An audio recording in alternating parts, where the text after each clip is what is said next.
The first question is, for each of these two, what is the problem that you're solving?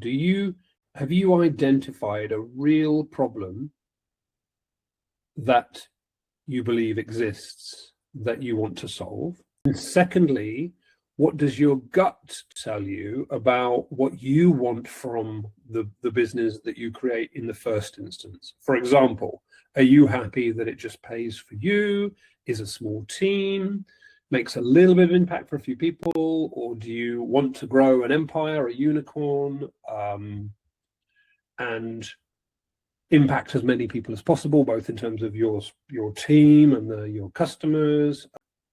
I think the missing piece of the puzzle then is, you know what your gut tells you, you know what the problem is you're solving. I think then you've got to do some validation work on both of those two. So when I say validation, I mean reach out to those people or businesses that you believe have the problem and engage with them. There are different ways of engaging, but engage with them to prove, or at least give yourself confidence, that there really is a problem, that you can find the people with that problem. They agree they have a problem. They agree it has a value that they'll pay for. They agree that it's a priority, so they agree it's a priority for them. What have they tried to solve the problem? So if you can validate in that way, that's one way of validation. It could be a spreadsheet people use.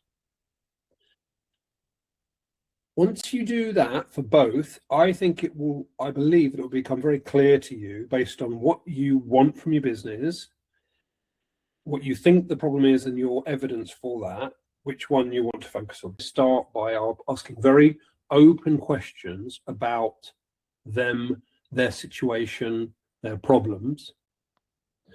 Very, very open question. And only later in the conversation, close those questions down and talk about your solution, your potential solution. And closed questions make it very, very easy for people to say yes, because I think that's what you want to hear, as opposed to the honest answers. But open questions allow people to articulate what their situation is and what their problem is, and you can refer back to it when asking more closed questions. So there's a very, very particular way that I like to have run these kind of customer discovery calls, let's say. Find out about them, their way of working, the problems that they have, the situation that they have, and then you want to focus on the problem that you are interested in.